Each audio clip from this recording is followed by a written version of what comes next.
Hello दोस्तों, हमारे YouTube channel में आप सभी का स्वागत है। तो दोस्तों, इस वीडियो में हम कुछ 4 popular and fundamentally strong defence stocks को डिस्कस करने वाले हैं, जिसमें पहला है मझगांव डॉक बिल्डर्स, दूसरा जीआरएसी, तीसरा कोचिन शिपयार्ड और चौथा है एचएल। इन चारों स्टॉक्स के अंदर आज के दिन हमें काफ़ी गिरावटें देखने को मिली हैं।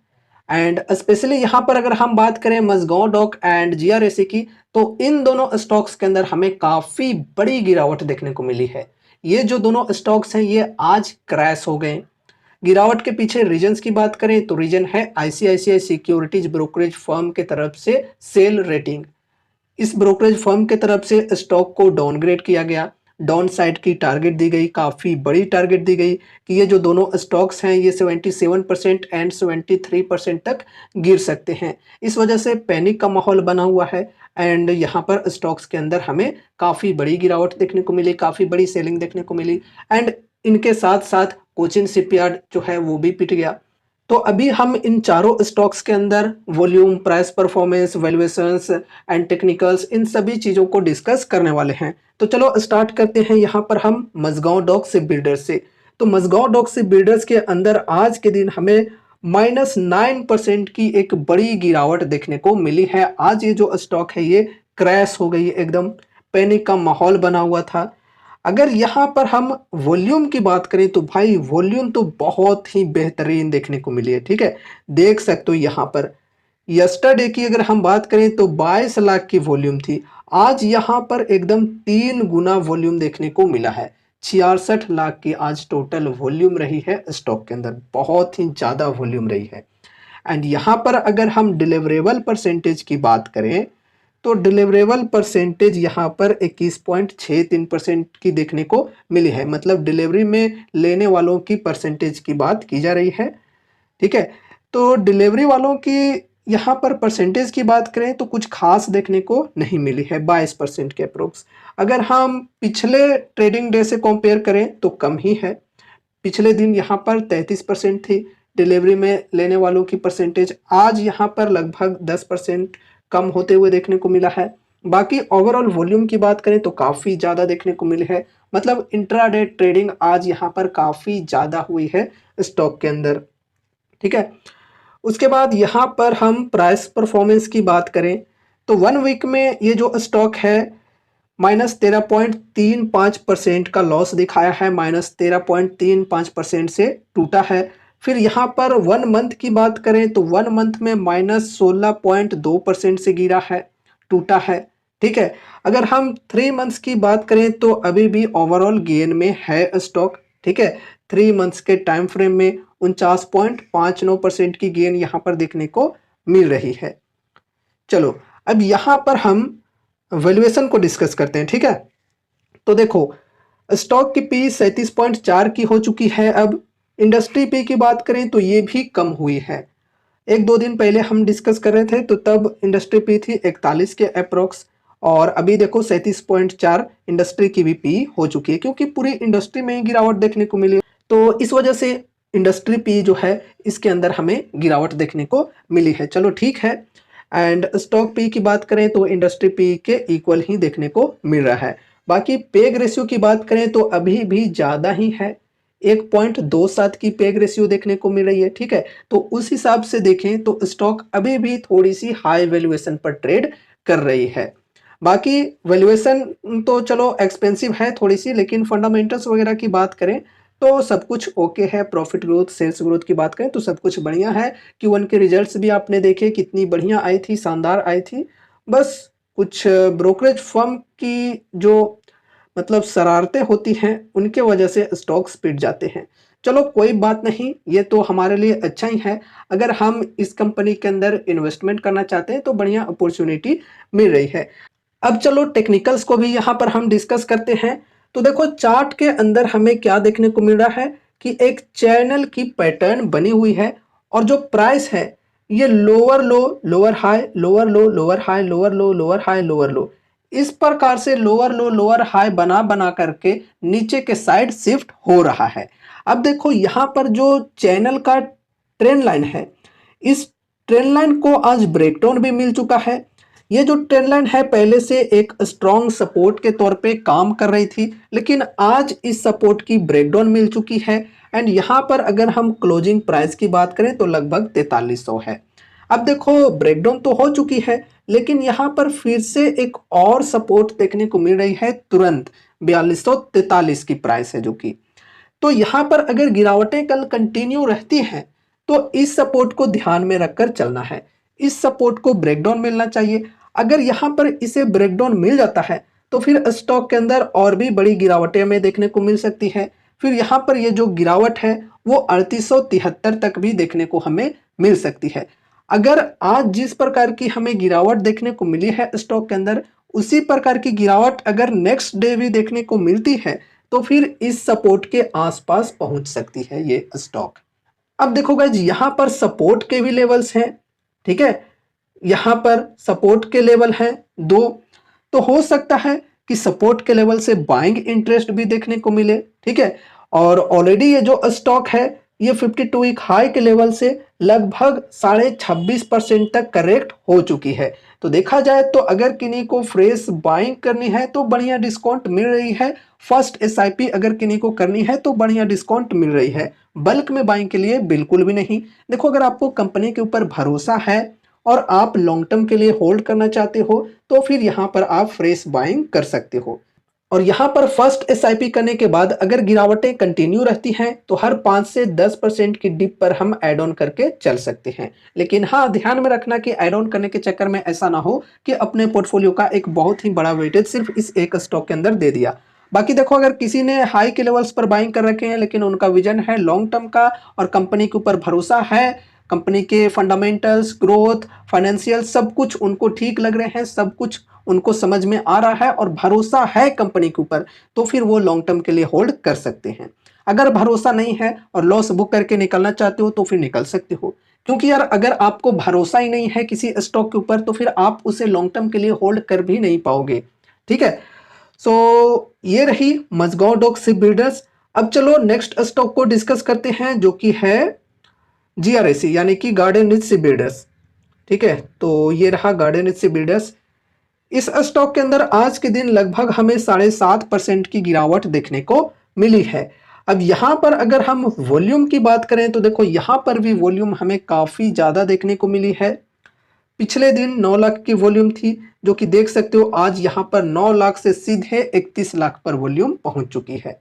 एंड पिछले दिन डिलीवरेबल परसेंटेज भी हमें ठीक ठाक देखने को मिली थी 46% की। जिस प्रकार से यहाँ पर हमें डिलीवरेबल परसेंटेज देखने को मिलते हैं उनके हिसाब से बोल रहा हूँ कि 46% ठीक थी कल के दिन। आज की बात करते हैं, आज डिलीवरेबल परसेंटेज कितने थे, तो यहाँ पर 41% के अप्रोक्स देखने को मिले हैं, मतलब डिलीवरी में खरीदने वालों की परसेंटेज 41.75%। चलो ये भी ठीक ठाक ही है, ठीक है। पिछले ट्रेडिंग डे से हालांकि थोड़ा सा कम यहाँ पर देखने को मिल रहा है डिलीवरी में खरीदने वालों की संख्या। बाकी यहाँ पर ओवरऑल वॉल्यूम की बात करें तो बहुत ही ज़्यादा इंक्रीज हुई है। आज यहाँ पर इंट्राडे में ट्रेडिंग हुई है आज के दिन काफ़ी ज़्यादा, ठीक है। अब देखो यहाँ पर हम प्राइस परफॉर्मेंस की बात करें तो 1 वीक में ये जो स्टॉक है -11.6% से गिरी है। 1 मंथ की बात करें तो 1 मंथ में -27.67% से गिरी है। 3 मंथ्स में ओवरऑल गेन हमें देखने को मिल रहा है 57.21% का। चलो ठीक है, लॉन्गर टाइम फ्रेम में देखें तो अभी भी गेन में है स्टॉक। शॉर्ट टाइम फ्रेम में अगर हम बात करें तो यहाँ पर हमें लॉस देखने को मिल रही है। अब चलो यहाँ पर हम वैल्यूएशन को डिस्कस करते हैं। तो यहाँ पर स्टॉक पी की बात करें तो 55.3 है, इंडस्ट्री पी 77.3 है। तो स्टॉक की पी इंडस्ट्री के मुकाबले में कम है, चलो ठीक है। लेकिन पेग रेशियो की बात करें तो ओवरऑल पेग रेशियो अभी भी काफ़ी ज़्यादा है, 2.09 का पेग रेशियो है। तो देखा जाए तो वैल्यूएशन अभी भी यहाँ पर एक्सपेंसिव है, जबकि ये जो स्टॉक है अपने 52 वीक हाई के लेवल से अप्रोक्स 36 से 37% तक करेक्ट हो चुकी है। चलो यहाँ पर हम टेक्निकल्स को भी डिस्कस करते हैं। तो देखो आज के दिन इस स्टॉक के अंदर लगभग 7.5% की गिरावट हमें देखने को मिली है। एंड यहाँ पर देखो जो हमने पहले से सपोर्ट की लेवल बनाकर रखे थे, देखो 1750 की, तो एग्जैक्ट उसी सपोर्ट को आज प्राइस ने टच भी किया हुआ है एंड यहाँ से थोड़ी रिकवरी भी हमें देखने को मिली है स्टॉक के अंदर। 1750 का यहाँ पर बेसिकली सपोर्ट है एंड सपोर्ट को टच भी किया है, लाइन को टच भी किया है एंड उसके बाद रिकवरी आई। तो ओवरऑल यहाँ पर क्लोजिंग हुई है स्टॉक की आज 1776 के प्राइस पर। अगर हम अभी यहाँ पर डिस्काउंट की बात करें तो लगभग 37% की डिस्काउंट मिल रही है। अगर किन्हीं को ये कंपनी पसंद आ रही है, लॉन्ग टर्म के लिए होल्ड करना चाहते हैं तो डिस्काउंट बढ़िया मिल रही है फ्रेश बाइंग के लिए, ठीक है। और यहाँ पर फर्स्ट अमाउंट लगाएंगे, फर्स्ट किस्त लगाएंगे, ऐसा ना हो कि बल्क में बाइंग करके बैठ गए, ऐसे में रिस्क काफ़ी ज़्यादा बढ़ सकती है। तो यहाँ पर फर्स्ट अमाउंट फर्स्ट एसआईपी करेंगे एंड अगर यहाँ से और भी ज़्यादा करेक्शंस आते हैं स्टॉक के अंदर तो फिर हर 5 से 10% की डिप पर हम ऐड ऑन करके चल सकते हैं, ठीक है। और यहाँ पर अगर आपने ऑलरेडी हाई के लेवल्स पर बाइंग कर रखे हैं और आपको लॉसेज हो रहे हैं, लेकिन अगर आपका विजन है लॉन्ग टर्म का, कंपनी के ऊपर पूरा भरोसा है और यहाँ पर अगर आपने कम अमाउंट्स लगा रखे हैं तो फिर यहाँ पर आप चाहो तो एक्यूमुलेट कर सकते हो। अगर आपके पास पर्याप्त फंड है तो ऐड ऑन कर सकते हो, बाय ऑन डिप कर सकते हो। लेकिन हाँ, फिर से वही चीज़ें कहना चाहूँगा कि ऐसा ना हो कि अपने पोर्टफोलियो का एक बहुत ही बड़ा वेटेज सिर्फ इस एक स्टॉक के अंदर दे दिया, ऐसे में रिस्क काफ़ी ज़्यादा बढ़ सकती है। तो सोच समझकर लिमिटेड वेटेज के साथ ही चलना है, ठीक है। बहुत ही ज़्यादा वेटेज दे दोगे तो ऐसे में रिस्क काफ़ी ज़्यादा बढ़ सकती है। बाकी देखो गाइज, एक चीज़ मैं आपको बोलना चाहूँगा कि यहाँ पर जो भी चीज़ें हम डिस्कस कर रहे हैं वो सिर्फ और सिर्फ एजुकेशनल पर्पज से कर रहे हैं। मैं अभी इन स्टॉक से रिलेटेड आप सभी को कोई भी बाय या सेल की कॉल टिप या रिकमेंडेशंस नहीं दे रहा हूँ।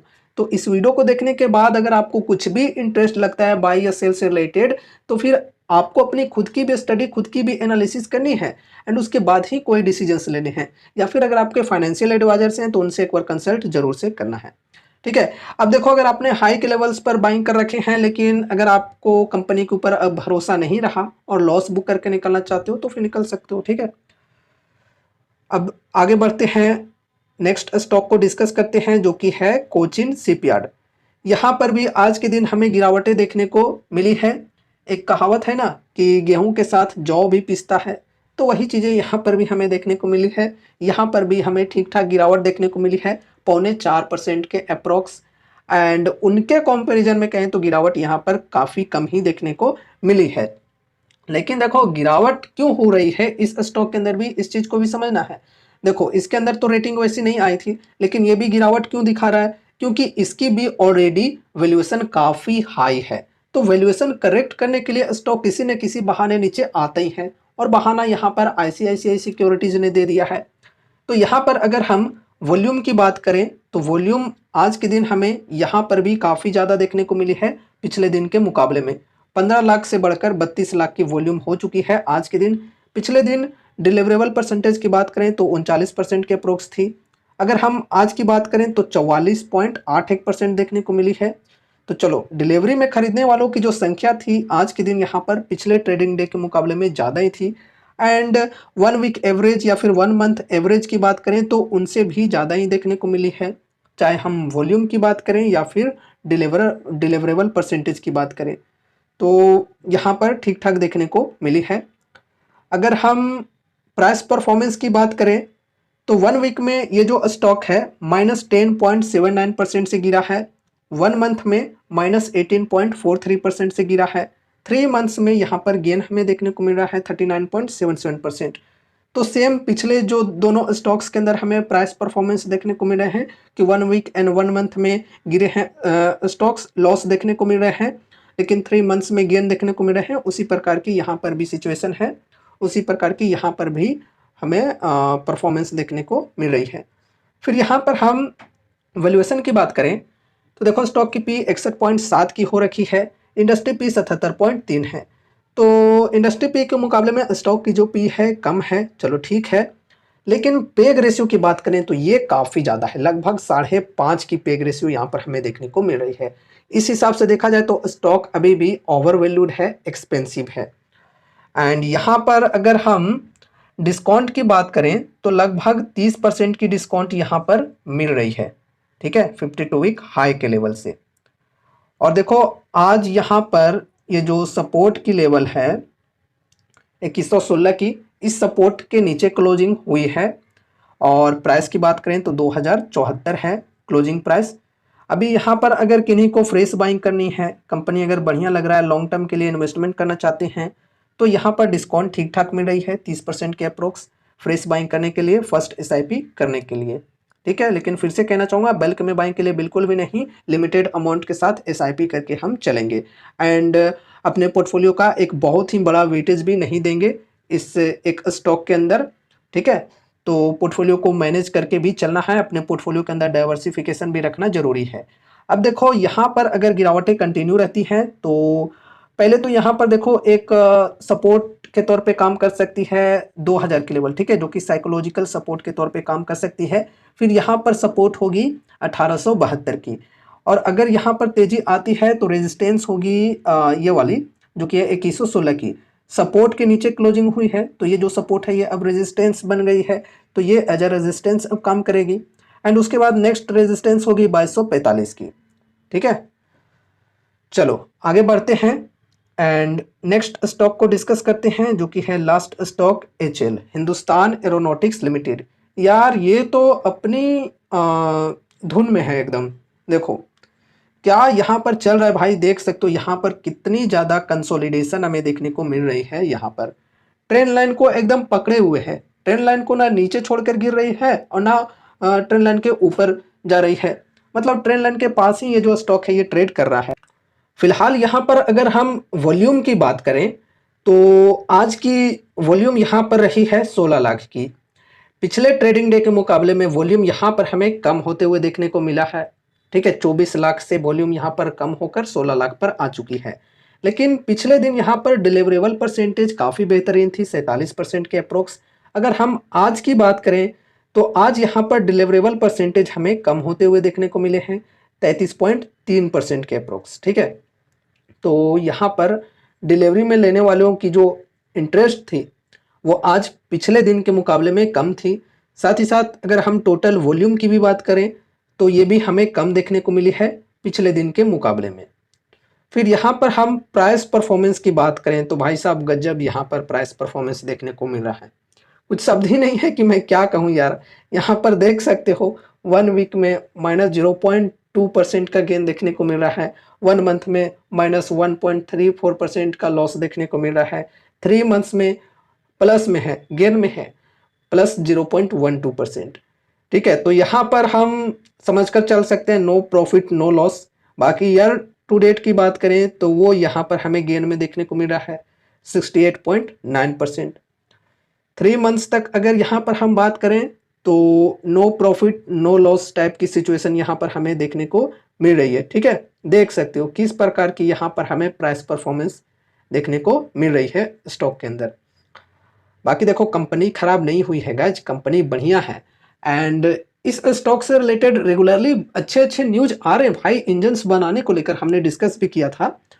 लेकिन क्या है कि स्टॉक ऊपर जाने में शर्मा रही है। एक भाई के कमेंट आए थे कि यार स्टॉक शर्मा रहा है ऊपर जाने में। सही बात है यार, स्टॉक को अभी थोड़ा सा शर्म लग रहा है, लगने दो, कोई दिक्कत वाली बात नहीं है। लॉन्ग टर्म इन्वेस्टर हैं तो उतनी ज़्यादा टेंशन लेने की ज़रूरत नहीं है। देखो ये जो स्टॉक है बढ़िया तेजी क्यों नहीं दिखा पा रहा है, क्योंकि यहाँ पर एलसीए जो तेजस मार्क 1A है, मार्क 1A से रिलेटेड भी ऐसी रेगुलरली कुछ ना कुछ न्यूज आते रहते हैं। इनकी इंजन्स को डिलीवरी जो करना था जी को, ठीक है, यानी कि जनरल इलेक्ट्रिक को, तो वो जो इंजन्स हैं उनकी डिलीवरी में डिले कर रहे हैं। और आए दिन कुछ ना कुछ इस प्रकार की न्यूज आती रहती है कि इंजन्स की डिलीवरी में डिले अमेरिका क्यों कर रहा है। कुछ जियोपॉलिटिकल रीजंस की वजह से अमेरिका नहीं देना चाह रहा है, तो कुछ इस प्रकार के कहे जा रहे हैं कि अमेरिका जो है वो अपने मतलब एयरक्राफ्ट्स में जो इंजन की ज़रूरत है उसे पूरा कर रहे हैं, इस वजह से हमें वो सप्लाई नहीं कर पा रहे हैं। तो बेसिकली यहाँ पर ये इंजन्स को लेकर जो एक नेगेटिव न्यूज चल रही है उस वजह से स्टॉक के अंदर हमें कुछ बढ़िया परफॉर्मेंस देखने को नहीं मिल रहा है। जब ये इंजन्स को लेकर कुछ अच्छी न्यूज आ जाती है, वाकई में इंजन्स की डिलीवरी आ जाती है इंडिया में, तो फिर हमें स्टॉक के अंदर शायद बढ़िया मूवमेंट देखने को मिल जाए। ठीक है, बाकी यहाँ पर अगर हम स्टॉक पी की बात करें तो 38.6 की है फिलहाल। इंडस्ट्री पी की बात करें तो 83 है। चलो पी रेशियो के अकॉर्डिंग देखें तो स्टॉक की वैल्यूएशन ठीक है। अगर यहाँ पर हम पेग रेशियो के अनुसार देखें तो पेग रेशियो के अनुसार स्टॉक अभी भी एक्सपेंसिव है, ओवर वैल्यूड है। पेग रेशियो यहाँ पर हमें 1.46 की देखने को मिल रही है, ठीक है। और बाकी देखो कंपनी बढ़िया है, उससे रिलेटेड कुछ भी टेंशन लेने की जरूरत नहीं है। यहाँ पर देखो ये जो ट्रेंड लाइन है इसको काफ़ी ज़्यादा रिस्पेक्ट दे रही है प्राइस। पहले इधर ऊपर साइड में रिस्पेक्ट दे रही थी, अब नीचे साइड में रिस्पेक्ट दे रही है और यहाँ पर ट्रेंड लाइन को ब्रेक नहीं कर पा रहा है स्टॉक, ठीक है। अभी यहाँ पर अगर हम डिस्काउंट की बात करें तो 52 वीक हाई के लेवल से करंट प्राइस तक की अगर बात करें तो लगभग -16% की डिस्काउंट मिल रही है। अगर किन्हीं को कंपनी ठीक लग रही है, लॉन्ग टर्म के लिए होल्ड करना चाहते हैं तो वो यहाँ पर फर्स्ट SIP करके चल सकते हैं। अगर आगे चलकर और भी गिरावटें आती हैं तो हर 5 से 10% की डिप पर ऐड ऑन करने की कोशिश कर सकते हैं, ठीक है। बाकी कोई कॉल टिप या रिकमेंडेशंस नहीं है, ये ध्यान में रखकर चलना। और यहाँ पर अगर किसी ने हाई के लेवल्स पर बाइंग कर रखे हैं, अब उनको कंपनी के ऊपर भरोसा ही नहीं है, तो फिर अगर आपको लॉस बुक करके निकलना है, लॉस बुक करके निकलना चाहते हो तो निकल सकते हो, ठीक है। लेकिन अगर आपको कंपनी के ऊपर पूरा भरोसा है, लॉन्ग टर्म के लिए होल्ड करना चाहते हो तो होल्ड कर सकते हो। मैं फिर से कहना चाहूँगा कि कंपनी बढ़िया है, आगे चलकर इनको ऑर्डर्स भी काफ़ी बेहतरीन मिलने वाले हैं, क्योंकि इंजन मैन्युफैक्चरिंग से रिलेटेड ये जो कंपनी है ये काम कर रही है, ठीक है, उसके ऊपर बहुत ही ज़्यादा फोकस कर रही है। तो आगे चलकर कंपनी को बहुत ही बेहतरीन ऑर्डर्स मिल सकते हैं, चाहे हम बात करें LCA Mark II से रिलेटेड या फिर एमका प्रोजेक्ट से रिलेटेड, तो उनके अंदर जो इंजन्स की बातें आएंगी तो हो सकता है कि आगे चलकर ये जो हिंदुस्तान एरोनॉटिक्स है ये इंजन्स की मैन्युफैक्चरिंग करें। इस प्रकार की न्यूज़ तो फिलहाल आ रही है, बाकी देखते हैं आगे क्या होता है। सो गाइज अभी हमने कुछ 4 popular and fundamentally strong defence stocks को डिस्कस किए हैं। उम्मीद है कि इस वीडियो के माध्यम से आपको कुछ यूजफुल इन्फॉर्मेशन मिले होंगे। तो वीडियो को लाइक करके चैनल को सब्सक्राइब कर देना और मिलते हैं अगले नए वीडियोज़ के साथ। तब तक के लिए बाय बाय।